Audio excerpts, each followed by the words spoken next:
Biology पे। सो हमारे previous lecture में हमने क्या डिस्कस किया था, हमने डिस्कस किया था लार्ज इंटेस्टाइन, इसके अलावा जो है हमने लिवर के रोल को डिटेल में डिस्कस किया था। आज हम जो है वो बाइल के रोल में इसकी कंपोजिशन को डिस्कस करेंगे, इसके अलावा पैंक्रियाज के स्ट्रक्चर और फंक्शन को डिस्कस करेंगे। So without any further delay let's start our lecture. Bile की अगर हम बात करें बेसिकली, तो बाइल हम सबको पता है कि हमारे लिवर की सिक्रीशन होती है, राइट। यानी हमारे लिवर जो है एक कह सकते हैं सॉर्ट ऑफ सब्सटेंस रिलीज करता है जिसको हम बाइल बोलते हैं। It's our digestive substance. इसके कॉन्स्टिट्यूशन को और इसकी कंपोजिशन को भी हम डिस्कस करेंगे। पहले हम बात कर लेते हैं गॉल ब्लैडर की। गॉल ब्लैडर एक हमारा ऑर्गन है, ठीक है, जो कि एक सैक लाइक स्ट्रक्चर होता है और ये कहाँ पे प्रेजेंट होता है, हमारे लिवर के इंफीरियर एरिया में, यानी लिवर से नीचे प्रेजेंट होता है। तकरीबन 8 सेंटीमीटर लॉन्ग इसकी लेंथ होती है और 4 सेंटीमीटर इसकी विड्थ होती है। अब गॉल ब्लैडर को कॉमन बाइल डक्ट के साथ कनेक्ट होता है। कॉमन बाइल डक्ट से मुराद ये वो डक्ट है जो कि लिवर और गॉल ब्लैडर दोनों के साथ कनेक्ट होती है, ठीक है। यानी लिवर से बाहर आ रहा होता है और फिर वहाँ से होते हुए ये किस जाता है गॉल ब्लैडर के अंदर। तो ये कॉमन बाइल डक्ट के साथ कनेक्टेड होती है। किस डक्ट से, किस स्टेट डक्ट से, ये बात आपको नहीं याद होती। अब बाइल जो है वो लिवर से प्रोड्यूस होता है और स्टोर जो है वो गॉल ब्लैडर के अंदर होता है। ये बात हम पहले भी बता चुकी है। इस बात पे आप लोगों ने कंफ्यूज नहीं करना है। अगर आप लोगों से पूछा जाए कि बाइल कहाँ पे प्रोड्यूस होता है या कहाँ पे सिक्रीट होता है, तो आपने लिवर लगाना है। लेकिन अगर आपसे पूछा जाए कि बाइल किधर स्टोर होता है, तो वो गॉल ब्लैडर है। ये दोनों के दरमियान के डिफरेंस है। अब बाइल की कंपोजिशन की बात करें तो लिवर प्रोड्यूस करता है, उसको सिक्रीट करता है और गॉल ब्लैडर इसको स्टोर करता है। ये बात हम डिस्कस करते हैं। अब बाइल के अंदर इटसेल्फ कोई डाइजेस्टिव एंजाइम प्रेजेंट नहीं होते, यानी इसके अंदर किसी भी किस्म का एंजाइम प्रेजेंट नहीं होता। इंस्टेड इसके अंदर कौन सी चीज़ें प्रेजेंट होती है, वाटर प्रेजेंट होता है, बाइल सॉल्ट प्रेजेंट होता है। बाइल सॉल्ट में यहाँ पे से 2 मेजर सॉल्ट्स के नेम लिए हैं, जो कि हमारे पास है सोडियम डाइक्रोटेट एंड सोडियम क्रोकोलेट। आप लोगों ने ये नेम्स फर्स्ट टाइम सुने होंगे, ठीक है, तो इनको भी ज़रा मैं आपको को समझाती हूँ। होते हैं सोडियम डाइक्रोलेट बेसिकली एक सॉल्ट है, ठीक है, किस चीज़ का, ग्लाइकोलिक एसिड का सॉल्ट है ये, ठीक है ना। और ये हमारे लिवर के अंदर प्रेजेंट है, एक बाइल सॉल्ट है। इसकी अगर हम बात करें तो ये जो है ना इसकी कमर्शियल एप्लीकेशन नहीं है, ठीक है, सोडियम डाइक्रोलेट की। ये यहाँ पे फार्मास्यूटिकल प्रोडक्ट्स में यूज़ होता है, ठीक है ना, और कैप्सूल्स वगैरह में इस तरह से यूज़ होता है। स्किन केयर प्रोडक्ट्स में भी यूज़ होता है। जबकि सोडियम ट्राइक्लोरेट की अगर हम बात करें तो ये जो है वो ट्राइक्लोरिक एसिड से मिलकर बना होता है, ठीक है। It's also salt of sodium और ये बायोलोजिकल होता है। अब बाइल पिगमेंट्स में हमारे पास कौन कौन सी चीज़ें आती हैं, बिलीरुबिन आ जाता है। बिलीरुबिन मैं कल बता चुकी हूँ प्रीवियस लेक्चर में कि हमारे पास ये हीमोग्लोबिन की ब्रेकडाउन से प्रोड्यूस होता है, ठीक है। कोलेस्ट्रॉल प्रेजेंट होता है इसके अंदर, ठीक है। इसके अलावा लेसिटिन, लेसिटिन आप लोगों ने इस फर्स्ट या सेकंड चैप्टर में पढ़ा होगा। ये हमारे पास एक फॉस्फोलिपिड होता है, ठीक है। इसका एक और नेम भी है अगर आप लोग को याद हो तो, ठीक है। लेसिटिन हमारे पास प्रेजेंट होता है, एक फॉस्फोलिपिड होता है। और इसके अलावा म्यूकस प्रेजेंट होता है, सेल प्रेजेंट होता है और सेल डेब्रिस। सेल डेब्रिस कहते हैं सेल का जो वेस्ट मटेरियल होता है, ठीक है। डेड सेल्स भी इसमें आ जाते हैं। इसके अलावा सेल का जो वैक्यूम से जो एलिमिनेशन होती है वगैरह वगैरह, वो सारे कुछ इसमें आ जाते हैं। यानी वो वेस्ट प्रोडक्ट्स जो कि सेल के किसी काम के नहीं होते हैं, वो सारा कुछ आ जाता है इसमें, ठीक है। ये हमारे पास कंपोजिशन ऑफ बाइल है, आप लोग को ये अच्छे से आनी चाहिए, ठीक है। आपको ये भी पता होना चाहिए कि बाइल के अंदर कौन से सॉल्ट्स प्रेजेंट है, कौन से पिगमेंट प्रेजेंट है और कौन कौन सी चीज़ें इसमें प्रेजेंट होती है। अब अगर हम इनकी कॉन्स्टिट्यूएंट के रोल की बात करें कि ये करते क्या है बेसिकली, तो यहाँ पे आता है कि bile salt reduce the surface tension of fat reduce and emulsify them into droplets and thus increase their total surface area. और इस प्रोसेस को हम क्या कहते हैं, एम्ल्सिफिकेशन। ये हम पहले भी डिस्कस कर चुके हैं स्मॉल इंटेस्टाइन के टॉपिक में। ये बाइल सॉल्ट क्या करते हैं, सरफेस टेंशन को रिड्यूस कर देते हैं। तो हमारे पास फैट प्रोड्यूस होते हैं ना, फैट पार्टिकल्स, उनकी सरफेस टेंशन को रिड्यूस कर देते हैं। जैसे ही उनकी सरफेस टेंशन रिड्यूस होती है तो ऑब्वियसली बात है उनका टोटल सरफेस एरिया इंक्रीज हो जाता है। और ये बात हमें पता है कि जब भी किसी चीज़ का सरफेस एरिया जो है वो इंक्रीज कर जाए तो उसके ऊपर कोई भी डाइजेस्टिव एंजाइम या कोई भी इस तरह की लाइक मेटाबॉलिक एक्टिविटी हो रही हो तो वो मज़ीद एफिशिएंट हो जाती है, ठीक है। और इस पूरे प्रोसेस को हम एमल्सिफिकेशन कहते हैं, ठीक है। अब ये जो स्मॉल ड्रॉपलेट्स होते हैं ना, ये मुख्तलिफ एंजाइम्स जिनमें एंजाइम लाइपेज भी आ जाता है, वो इस्पेक्ट करके उनको ब्रेक डाउन करते हैं स्मॉल पार्टिकल्स को। अब बिलीरुबिन के बारे में हम पहले डिस्कस कर चुके हैं, ये हीमोग्लोबिन की ब्रेकडाउन से बनता है, ठीक है। और इंटेस्टाइन के अंदर क्या होता है, ये बैक्टीरिया कन्वर्ट कर देते हैं बिलीरुबिन को पिगमेंट्स में, ठीक है। बिलीरुबिन इटसेल्फ जो है वो किससे प्रोड्यूस होता है, ब्रेकडाउन ऑफ हीमोग्लोबिन से। देन फिर इंटेस्टाइन के अंदर फर्दर इसकी ब्रेकडाउन होती है बिलीरुबिन की, और ये फिर क्या होता है, पिगमेंट्स में कन्वर्ट होता है, जो कि हमारे पास पीसेस को उसका ब्राउन कलर देते हैं, ठीक है। पीसेस में जो ब्राउन सा शेड आ रहा होता है वो बेसिकली बिलीरुबिन की ब्रेकडाउन में उसके पिगमेंट्स की वजह से, ठीक है। अब कुछ पिगमेंट्स जो होते हैं एब्जॉर्ब हो जाते हैं इंटेस्टाइन से और किडनी में मॉडिफाई हो जाते हैं और फिर यूरिन मिक्स किए जाते हैं, ठीक है, और इससे यूरिन का येलोइश कैरेक्टरिस्टिक कलर जो है वो प्रोड्यूस होता है। बाइल सॉल्ट इसके अलावा फैटी एसिड और इंटेस्टाइनल ट्रैक्ट के अंदर जो है ना ये एब्जॉर्प्शन में होते हैं, यानी जो फैटी एसिड वगैरह होते हैं जैसे बात है फाइट से ब्रेक डाउन हो जाएंगे तो वो फैटी एसिड से कन्वर्ट हो जाते हैं, तो उन फैटी एसिड्स को इंटेस्टाइनल ट्रैक्ट के अंदर एब्जॉर्प्शन में भी कौन हेल्प करता है, बाइल सॉल्ट से। और ये बात मैं पहले भी आपको काफ़ी डिटेल में समझा चुकी हूँ, ये हीमोग्लोबिन वाली और किडनीज वाली, यानी वो चीज़ें कुछ पिगमेंट्स जो हैं जो हमारे पास उसमें कन्वर्ट हो जाते हैं, जैसे बिलीरुबिन की एग्जाम्पल दिए, ठीक है, वो कन्वर्ट हो जाते हैं और वो फीसेज में उसके मुख्तलिफ कैरेक्टरिस्टिक्स में ब्राउन कलर हो गया वगैरह वगैरह सारा कुछ आते हैं। इसके अलावा किडनीज में भी कुछ चीज़ें जो हैं वो मॉडिफाई होती हैं, कुछ पिगमेंट्स किडनी में जाके मॉडिफाई होते हैं और फिर वो जाहिर सी बात है यूरिन के अंदर एब्जॉर्ब हो जाते हैं और उससे यूरिन जो है उसका येलोइश कलर आ जाता है कैरेक्टरिस्टिक, ठीक है। नेक्स्ट अब हम बात कर लेते हैं पेंक्रियाज, ठीक है। पेंक्रियाज को उर्दू में लकवा बोलते हैं, हमारी बॉडी का एक ऑर्गन। अब ये कम्प्लेक्स ऑर्गन है जो कि बोथ एंडोक्राइन और एक्सोक्राइन फंक्शंस पर काम करता है, ठीक है। अगर आपसे पूछा जाए कि हमारी बॉडी का ऐसा कौन सा ऑर्गन है जो कि बोथ एंडोक्राइन और एक्सोक्राइन ग्लैंड के तौर पे काम करता है, तो हमारे पास इसका आंसर पेंक्रियाज है, सही है। अब अगर हम पेंक्रियाज की बात करें तो इसमें जो एंडोक्राइन पार्ट है उसमें हमारे पास ज़्यादातर पेंक्रियाटिक आइलेट्स जिनको हम आइलेट्स ऑफ लैंगरहैंस बोलते हैं, ठीक है, ये पेंक्रियाटिक आइलेट्स आ जाते हैं। और पेंक्रियाज जो है वो किसमें क्या होता है, एक हेड होता है with in the curvature of abdomen, यानी एब्डोमेन की जो कर्वेचर यानी एब्डोमेन का जो सी शेप एरिया होता है उसके अंदर वो लोकेटेड होता है। एक बॉडी होती है, एक टेल होती है जो कि स्क्रीन तक जो है वो एक्सटेंड करती है, ठीक है। यहाँ नीचे डायग्राम में आप लोगों को किया हुआ है, ये कर्वेचर ऑफ एब्डोमेन की बात हो रही है, ये पूरा एरिया पेंक्रियाज है, ये इसका हेड है, ये नेक है, ये बॉडी और ये टेल है। यहाँ की करके ना इधर यहाँ पे स्क्रीन प्रेजेंट होता है इस एरिया, ठीक है। ये हमारे पास यहाँ पे गॉल ब्लैडर है, ये ग्रीन से जो शो कर। अब हेड की बात करें तो ये वाइडेस्ट पार्ट है, ये सी शेप कर्वेचर ऑफ एब्डोमेन में प्रेजेंट होता है, स्मॉल पार्ट ऑफ इंटेस्टाइन, ये वाला जो एरिया है इसके साथ कनेक्टेड होता है, ठीक है। और ये हमारी स्मॉल इंटेस्टाइन का फर्स्ट पार्ट है, ड्यूडेनम हमें पता है। नेक्स्ट नेक की बात करें तो ये हेड को बॉडी के साथ कनेक्ट करती है, ये वाला एरिया हेड है हमारे पास और यहाँ से नेक स्टार्ट हो रही है, यहाँ पर खत्म हो रही है। ये हेड को ऑब्वियस बात है बॉडी के साथ कनेक्ट कर लिया। नेक्स्ट बॉडी की बात करें तो ये मेन पार्ट ऑफ पेंक्रियाज है, ये वाला एरिया जो इसकी बात हो रही है, ये वाला सारा एरिया, ठीक है, ये मेन पार्ट ऑफ पेंक्रियाज है और ये स्टमक के बिहाइंड प्रेजेंट होता है और मेसेंट्रिक वेजल्स की सुपीरियर प्रेजेंट होता है, सही होगा। यानी हमारे पास जहाँ पे मेसेंट्रिक वेजल्स आ रही होती है ना उनके लेफ्ट साइड की थोड़ा सा सुपीरियर वेजल होता है, यानी उनसे ऊपर प्रेजेंट होता है। नेक्स्ट आ जाता है टेल, ठीक है। अब टेल की अगर हम बात करें तो ये बिल्कुल स्क्रीनिक हिलम के साथ रहते हैं, यानी जहाँ से स्क्रीन का हिलम स्टार्ट हो रहा है, स्क्रीन का जो थंब स्टार्ट हो रहा होता है ना यहाँ पे, वहाँ पे ये बिल्कुल जाके एंड हो रही है। यहाँ पे स्क्रीन जो है वो अदर स्ट्रक्चर्स के साथ कनेक्टेड होती है, ये वो एरिया सही है, यहाँ पे स्क्रीन प्रेजेंट है। नेक्स्ट अगर हम बात करें एज एन एक्सोक्राइन ग्लैंड, यानी पेंक्रियाज एक्सोक्राइन ग्लैंड क्या फंक्शन परफॉर्म कर रहा है तो हम डिस्कस करते हैं इसको। अब पेंक्रियाज की जो सिक्रीशन है उसको हमें पता है पेंक्रियाटिक जूस बोलते हैं, ठीक है, और इसके 2 मेजर कंपोनेंट्स है। कौन से कंपोनेंट्स है, ये एक्वस कंपोनेंट और एंजाइमेटिक कंपोनेंट, यानी एक इसका एक्वस पोर्शन होता है जिसमें वाटर प्रेजेंट होता है, इसके अलावा एक एंजाइमेटिक कंपोनेंट होता है जिसके अंदर इसके एंजाइम प्रेजेंट होता है।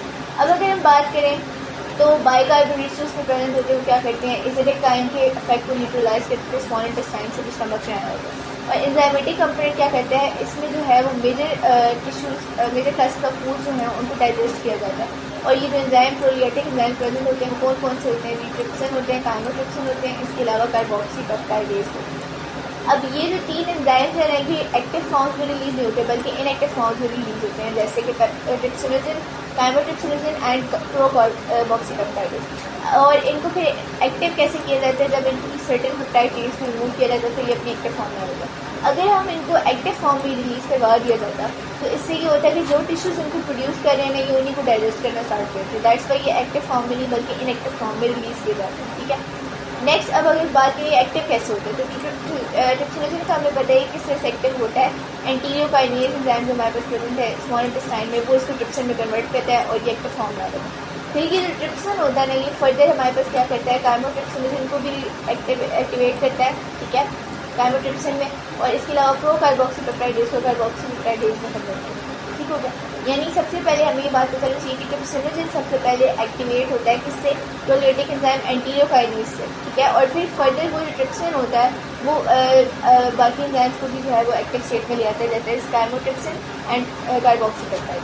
अब एमाइलेज हमें पता है क्या करता है, पॉलीसैकेराइड डाइजेशन को ही कंटिन्यू करता है, जो कि हमारे पास ओरल कैविटी में स्टार्ट होगी, दूसरी वो फर्दर कंटिन्यू करता है। पैंक्रियाटिक लाइपेज जो है वो हमारे पास प्रेजेंट होती है, क्या करते हैं, लिपिड को फैटी एसिड में कन्वर्ट करता है, ग्लिसराइड में कन्वर्ट करता है और कोलेस्ट्रॉल में कन्वर्ट करता है। इसके अलावा इसमें डी राइबोन्यूक्लियोजेज और राइबोन्यूक्लियोजेज भी प्रेजेंट होते हैं, ठीक है। नाम में जाहिर है कि डीएनए और आरएनए का चक्कर है, यानी ये डीएनए और आरएनए को इनके कंपोनेंट न्यूक्लियोटाइड्स में कन्वर्ट कर देता है। आप लोग एक बात याद रखें, हमारे पास बायोलॉजी के अंदर कोई भी एंजाइम जो है उसके नेम के अंदर उसका फंक्शन होता है, ठीक है। जैसे ही देखो एमआईए से आपको सामने नजर आ रहा है कि स्टार्च की बात हो रही है, यानी कार्बोहाइड्रेट्स की बात हो रही है। इसके अलावा डीऑक्सीराइबोन्यूक्लियोजेज इनके नेम के अंदर इनका फंक्शन कर होता है। लाइपेज से पता चल रहा है कि लिपिड की बात हो रही है। तो बायो के अंदर ये बहुत आसान हो जाता है, आपके नेम जो होता है ना एंजाइम को, उसी के अंदर उसका फंक्शन कर देता है।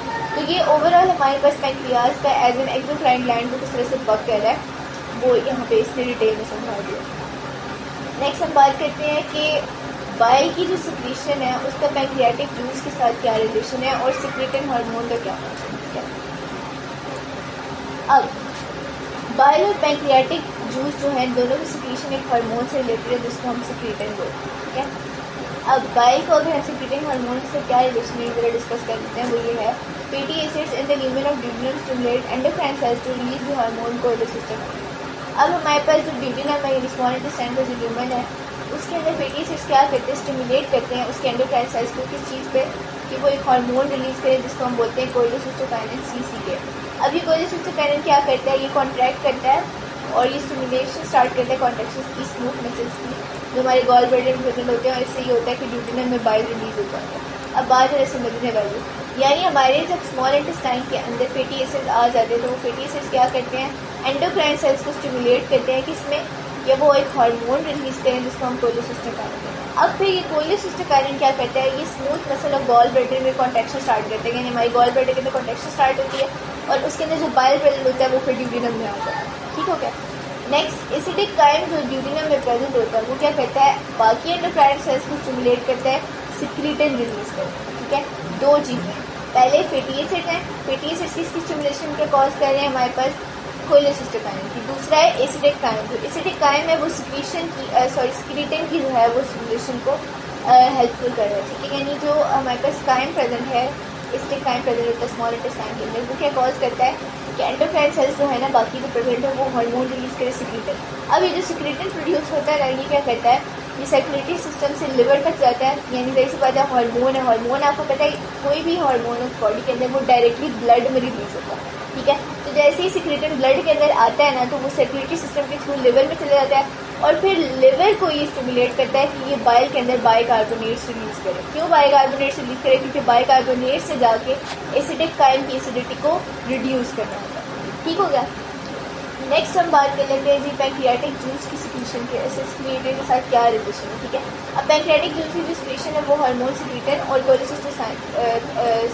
कोलेसिस्टोकाइनिन दोनों जो है वो इसको जो है वो स्टिमुलेट करते हैं, रेगुलेट करते हैं। कैसे करते हैं, अब जैसे हमारे पास जो ड्यूडेनम की वॉल है उसमें कोई एसिडिक फूड आता है या प्रोटीन फैट वगैरह विटामिन में से कुछ भी आता है तो क्या होता है कि ये दोनों हार्मोन्स जो है ना वो अपने फंक्शन में आ जाते हैं। अब पैंक्रियाटिक सिक्रीशन जो है इसमें हमारे पास पता है एक्वस बाइकार्बोनेट्स प्रेजेंट होते हैं और डक सेल्स के थ्रू ये आ रहे होते हैं और एंजाइमेटिक कंपोनेंट प्रेजेंट होते हैं सिनर सेल्स। अब ये सिनर सेल्स क्या है, ये बेसिकली हमारे पैंक्रियाज के सेल्स होते हैं, ठीक है, इनको सिनर सेल्स बोलते हैं। अब ये जो होते हैं एंजाइमेटिक कंपोनेंट कहाँ से आता है, सिनर सेल्स से आता है। अब फिर एक clear alkaline secretion of pancreas जो है वो प्रोड्यूस होती है जिसमें किसमें हेल्प करती है, हमारे पास प्रोटीन, कार्बोहाइड्रेट्स और फैट की डाइजेशन में ये हेल्प करती है, ठीक है। नेक्स्ट इसकी बात करते हैं सिक्रेटिन की प्रीडोमिनेंट इफेक्ट, ठीक है। इसका मेन मतलब प्रीडोमिनेंट इफेक्ट जो होता है वो बेसिकली ये होता है कि वो क्या करता है, डक सेल्स को प्रमोट करता है और उनको स्टिमुलेट करता है कि वो वाटर और बाइकार्बोनेट रिलीज करें, ठीक है ना। जो डक सेल्स होते हैं ना हमारे पास उनको ये स्टिमुलेट करता है कि वाटर और बाइकार्बोनेट को रिलीज करें। जैसे ही होता है एंजाइम एसिडिक सेल्स जो रिलीज किया होता है वो पैंक्रियाज से फ्लश आउट हो जाता है, पैंक्रियाटिक डक्ट से ड्यूडेनम में चला जाता है और फिर फर्दर ड्यूडेनम में जो इसकी आगे फर्दर ब्रेकडाउन होती है लार्ज इंटेस्टाइन में जाके फिर ये एलिमिनेट हो जाता है, ठीक होगा। ये हमारे पास बेसिकली इसका कह सकते हैं फंक्शन है सिक्रेटिन का पैंक्रियाटिक जूस की स्टिमुलेशन। नेक्स्ट यहाँ नीचे अगर आप देखें तो ये फ्लो चार्ट सा बना हुआ है, बहुत मज़ेदार, अगर आप लोग उसको समझ सकें तो इसके अंदर आपकी पूरी डायरेक्शन को जो है ना उसने एक्सप्लेन किया है, GIT का पूरा ट्रैक ऐसे शो किया है। सबसे पहले देखें तो ये जो इसने बॉक्सेस से बनाए हुए, ये जो बी वाला बॉक्स इसमें मेंशन किया हुआ है कार्बोहाइड्रेट डाइजेशन, पर्पल वाले में प्रोटीन डाइजेशन, ऑरेंज वाले में न्यूक्लिक एसिड डाइजेशन और येलो वाले में फैट डाइजेशन। अब जिस एरिया में जो सी डाइजेशन हो रही है ना वो इसने यहाँ पे मेंशन की है। For example oral cavity, oesophagus और फेरिंक्स में जो है वो आपको पता है कि स्लाइविया में लेस क्या कर रहा होता है, पॉलीसेकेराइड और डाइसेकेराइड को स्मॉलर पॉलीसेकेराइड माल्टोज और ग्लूकोज में कन्वर्ट कर रहा होता है। आगे स्टमक में पता है कार्बोहाइड्रेट डाइजेशन नहीं होती है तो इस केस में इसको छोड़ दिया, जबकि प्रोटीन डाइजेशन हो रही होती है। प्रोटीन जो है वो पेप्सिन के जरिए किसमें कन्वर्ट होता है, स्मॉल पॉलीपेप्टाइड चेन्स में कन्वर्ट हो रहा होता है स्टमक के अंदर, ठीक है। बाकी इसके अंदर न्यूक्लिक एसिड का कोई रोल नहीं है, फैट का भी कोई रोल नहीं है स्टमक के अंदर, सही होगा। नेक्स्ट अगर हम बात करें स्मॉल इंटेस्टाइन की, तो इसमें फिर फर्दर जो है हमारे पास पैंक्रियाटिक एमाइलेज आ जाता है, जो क्या करता है डाइसेकेराइड्स में कन्वर्ट कर देता है, मजीद उनको जो है पॉलीसेकेराइड्स को डाइसेकेराइड में कन्वर्ट कर देता है। इसके अलावा आगे क्या हो रहा होता है, प्रोटीन में पैंक्रियाटिक ट्रिप्सिन और गामेटोक्सिलिन जो है वो क्या कर रहे होते हैं, मिलके स्मॉलर पॉलीपेप्टाइड चेन्स में कन्वर्ट कर देते हैं। इसके अलावा पैंक्रियाटिक का कार्बोक्सीपेप्टाइडेज का भी पता है यहाँ पे फंक्शन कर रहा होता है ड्यूडिनम के अंदर और उसको स्मॉल पेप्टाइड्स में कन्वर्ट कर रहा होता है फर्दर जो पॉलीपेप्टाइड चेन, ये प्रोटीन डाइजेशन की बात है। अब यहाँ पे न्यूक्लिक एसिड की डाइजेशन हो रही होती है ना पैंक्रियाटिक न्यूक्लियस के जरिए, जो भी हमने पीछे पढ़ी है। DNA और RNA जो होते हैं वो न्यूक्लियोटाइड में कन्वर्ट हो रहे होते हैं। इसके अलावा यहाँ पे पता है फैट डाइजेशन भी आ रही थी स्मॉल इंटेस्टाइन में, फैट डाइजेशन में ट्राइग्लिसराइड्स को ये पैंक्रियाटिक लाइपेज किसमें कन्वर्ट हो रहा है, ग्लिसरॉल में फैटी एसिड्स और मोनोग्लिसराइड में कन्वर्ट हो रहा है। इसके अलावा यहाँ पे हम बात करें फर्दर ये जो डाइसेकेराइड्स होते हैं इनको मोनोसेकेराइड में कन्वर्ट करता है स्मॉल इंटेस्टाइन के जो एंजाइम्स होते हैं, ठीक हो गया। यहाँ पे फिर अगर हम फर्दर बात करें तो डाइपेप्टाइडेज और कार्बोक्सीपेप्टाइडेज और अमाइनोपेप्टाइडेज मिलकर जो है ना ये स्मॉल पेप्टाइड जो छोटे मोटे रह होते हैं इनको भी अमाइनो एसिड में कन्वर्ट करते हैं स्मॉल इंटेस्टाइन को। और न्यूक्लियोटाइड्स और न्यूक्लियोसाइड्स वगैरह जो होती हैं ये भी किस में कन्वर्ट हो रही होती हैं, नाइट्रोजनस बेसिस शुगर्स और फॉस्फेटेट्स में, किसके थ्रू, न्यूक्लियोसाइडेजेस और फॉस्फेटेजेस, ये दोनों एंजाइम है, ठीक है ना। और ये न्यूक्लियोटाइड्स को कन्वर्ट कर देती है कि इसमें उसकी कंपोनेंट्स के अंदर नाइट्रोजन बेसिस शुगर और फॉस्फेटेजेस। तो यहाँ पे आज हमारा चैप्टर जो है वो ऑलमोस्ट वाइंड अप हो गया है और इंशाल्लाह फिर हम आगे इसकी फर्दर एक्सरसाइज भी जो है वो डिस्कस करेंगे नेक्स्ट वीडियो के अंदर, एमसीक्यू वगैरह भी डिस्कस करेंगे। अगर आप चाहते हैं कि मैं इसकी डिटेल में एक्सरसाइज के ऊपर एक वीडियो भी अपलोड करूँ तो काइंडली कॉमेंट सेक्शन के अंदर मेंशन कर दें, फिर मैं इसकी एक्सरसाइज के ऊपर जो है वो एक सेपरेट वीडियो बना दूँ, ठीक है। यहाँ पे हमारा चैप्टर जो है वो अल्हम्दुलिल्लाह वाइंड अप हो चुका है। ऑल्सो आप लोगों को सारा चैप्टर जो है वो अच्छे से क्लियर हुआ होगा। अगर कोई भी किसी भी तरह की कन्फ्यूजन है तो आप लोग कमेंट सेक्शन में मुझसे पूछ सकते हैं, मैं पूरी कोशिश करूँगी कि उसको अच्छे से आप लोगों को क्लियर करूँ। और किसी भी तरह की कन्फ्यूजन है तो आप लोग बिला झिझक कमेंट सेक्शन में पूछ सकते हैं। इसके अलावा अगर आप लोग चैनल पर न्यू है तो उसको सब्सक्राइब कर ले, so that further next video आती जाए तो आपको फ़ौरन उसका जो है वो अपडेट मिलती रहे। एंड नेक्स्ट इंशाल्लाह फिर हम लोग एक्सरसाइज डिस्कस करेंगे, उसके बाद फिर नेक्स्ट चैप्टर की तरफ मूव करेंगे इंशाल्लाह। तो अभी के लिए मेरी तरफ से अल्लाह हाफ़िज़, इंशाल्लाह फिर नेक्स्ट वीडियो में मुलाकात होती है। सी यू गाइस लेटर, ये अमान अल्लाह, अल्लाह हाफ़िज़।